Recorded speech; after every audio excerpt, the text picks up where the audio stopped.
After a difficult first-round defeat against his countryman Fabiano Caruana, Hikaru Nakamura needed to turn things around with white against Teimour Radjabov, the bottom seed, and, by a few months over Hikaru, the oldest player in the event.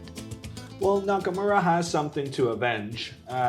These white games are precious. Yeah. So he's going to want to put pressure on his opponent. But Radjabov is infamously difficult to beat.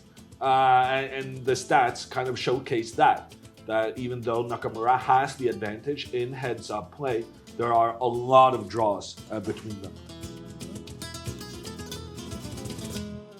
In his second Berlin defense in 2 days, this time on the white side, Nakamura avoided the famous Berlin endgame in favor of a sharp, known line that wrecked Radjabov's pawn structure, but conceded the bishop pair. Teimour Radjabov feels that he might go down to more than an hour behind Hikaru. Radjabov, ever a dynamic player, quickly elected to sacrifice a pawn. For the pawn, he managed to activate his bishop pair. At this point, Hammer was optimistic that Radjabov's counterplay should be sufficient for a draw. It might very soon be a one result position. Meaning only Hikaru wins? No, Danny, meaning that it's going to be a draw. Oh, okay. Because I do feel like this endgame down a pawn for Radjabov, it really resembles what is called the Marshall endgame. Diving deep into the position as Radjabov activated his rook, Nakamura consumed an hour on the clock and ultimately gave the pawn back to elegantly step his rook up the board. The engine thought Nakamura's advantage was gone. But on a human level, Hikaru's active rook and superior knight were difficult to combat. In the time pressure, Hikaru soon snagged a pawn.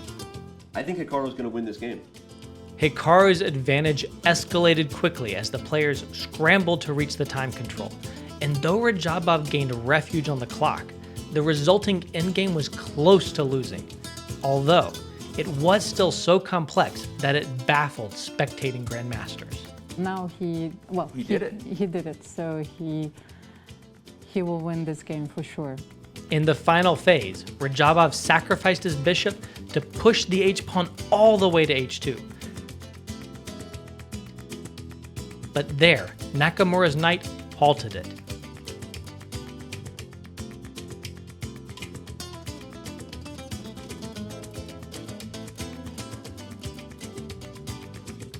Radjabov attempted to round up Hikaru's lone remaining pawn and escape with a draw. Hikaru's knight raced back to the opposite corner to defend the pawn and ultimately secure its promotion. Yeah. Okay, we finally get knight e7. And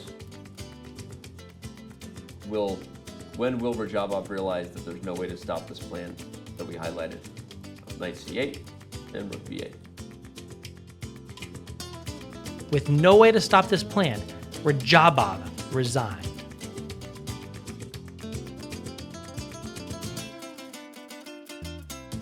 Though Hikaru's loss against Fabiano was a major setback, it was his hardest pairing in the whole event, and to have bounced back immediately in round 2 will surely lift the spirits of both Hikaru and his millions of fans.